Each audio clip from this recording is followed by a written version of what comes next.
in the 80s and 90s, there were three big things that happened to the news business that would change it forever.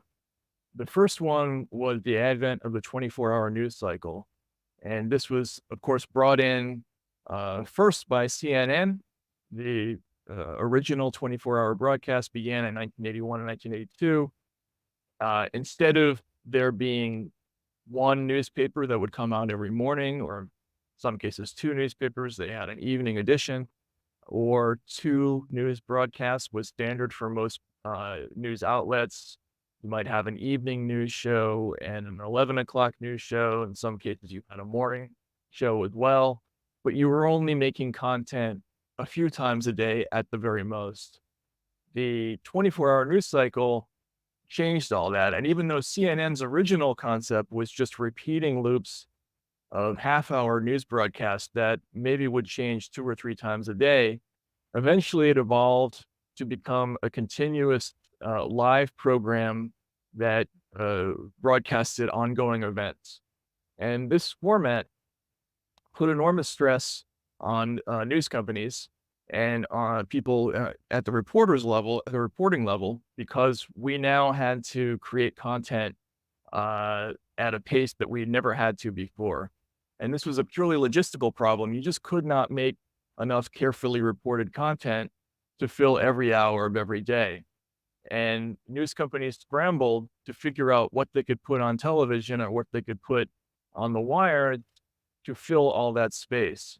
And one type of story that they quickly figured out worked quite well was to just put something visually interesting on screen and have reporters talk over it.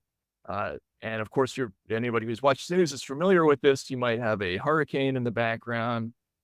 Classic cliche story was a baby down a well. In Los Angeles, they used the car chase quite a lot, a hostage situation, the Kursk submarine, which sank to the bottom of the ocean. All of these things were great visual live news stories, and all you really needed to have was a person commenting on what was happening in the background. War was very useful in this respect from a commercial point of view. You just had an anchor person talking over visual images of explosions in the background. This garnered enormous ratings, and that's why the first Gulf War in Iraq became the first truly 24-hour news story. But there was only so much live breaking news content you could create. You had to have something that was more scripted and more dependable. And the other content that networks figured out that they could do that was very easy to make was just to put two people on a set together and have them argue about something.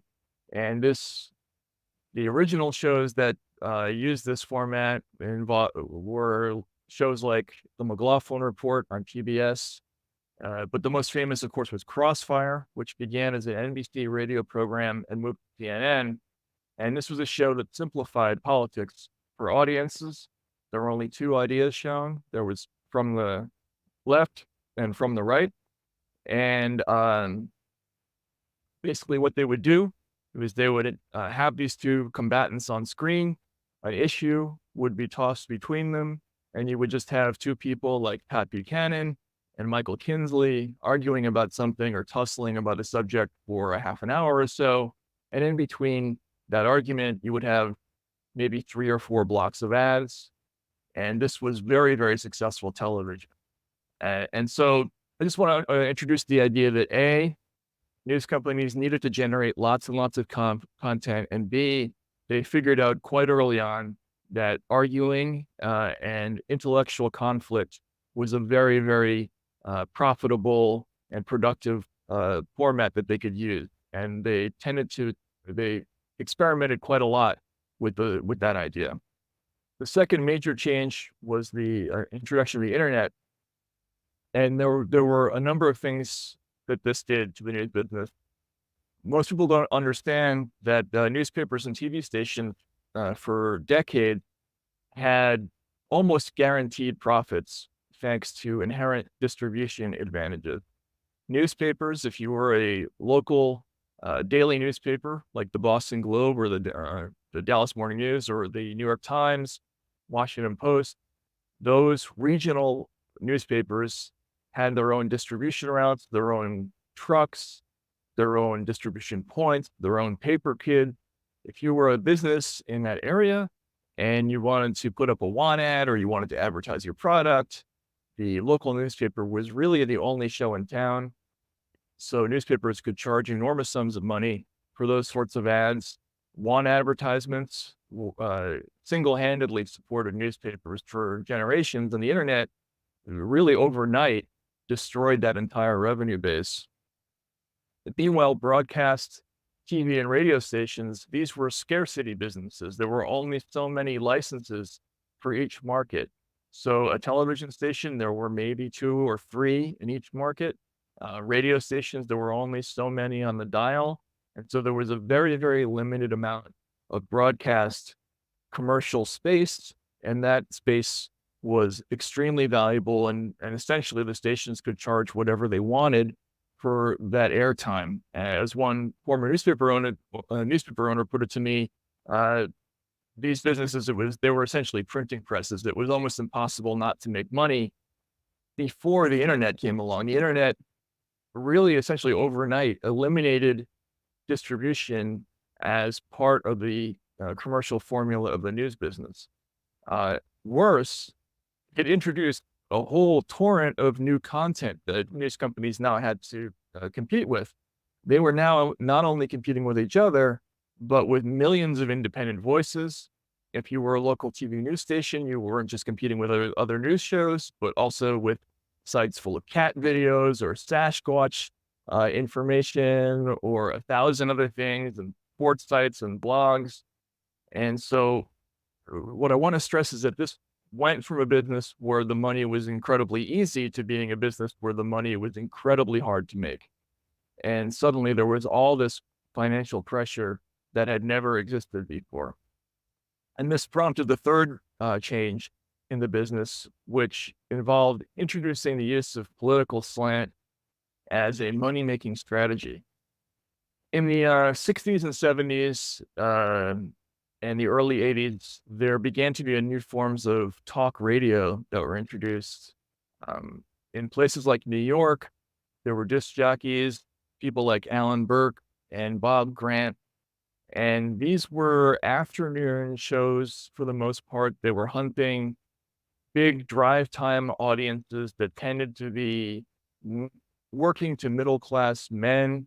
And these radio shows, which eventually evolved into the shows that we're all familiar with now, like Rush Limbaugh type shows or Sean Hannity shows. These shows specifically targeted one political demographic, and they were enormously profitable at these radio stations. But it wasn't until the late 80s when in the Reagan administration, the Fairness Doctrine was eliminated, which basically eliminated the mandate to provide some kind of balance in news programming for stations that were using the public airwaves.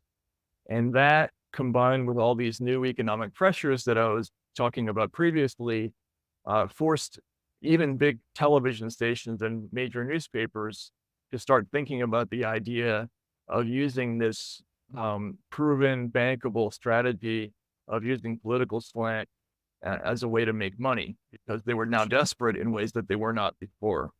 And the first company that really took advantage of this was Fox.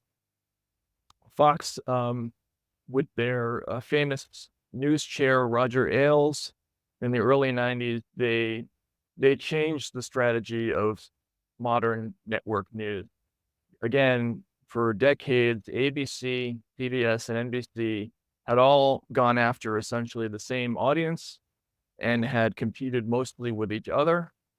Fox decided that they were not going to go after the whole audience, but they were instead going to identify a demographic, and it was largely that same demographic that those conservative radio shows were going after, but it was slightly different.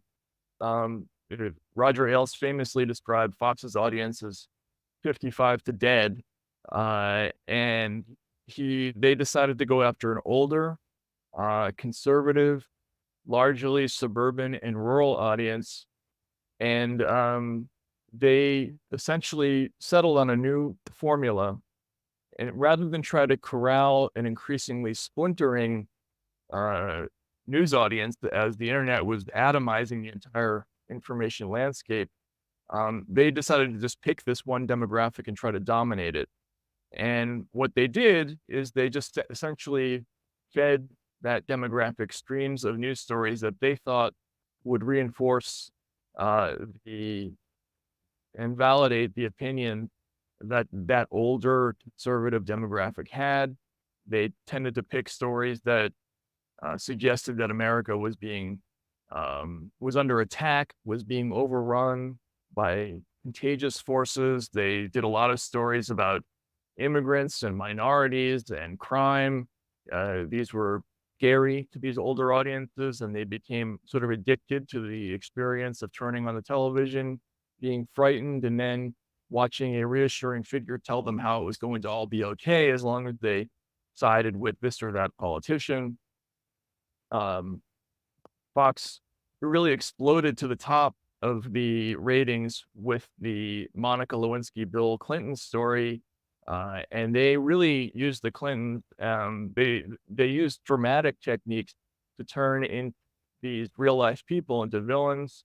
They were less like uh, full developed, balanced characters than cardboard caricatures of bad guys and good guys, and the Clintons were prototypical sort of conservative villains. They presented Hillary Clinton as the enemy of white picket suburban America who said that she would not bake cookies and she wasn't Tammy Wynette and didn't want to stand by her man. And they assaulted their audience with images of this threatening new lifestyle, and their audiences loved it. And Fox really went to number one in the late 90s and did not leave the number one spot until the first year of the Trump presidency, and I'll get to that in a moment. Um, so since that moment in the early 90s, the quote unquote objective news formula that the news companies that always use the Lowell Thomas formula started to recede. And with the introduction of Fox into the landscape, it began a sorting process that has not stopped to this day, where more conservative audiences drifted to one side and people who had different views started to choose other channels. And there were some holdouts who tried to resist this demographic splitting, but the new style of money making became more and more pronounced over the years.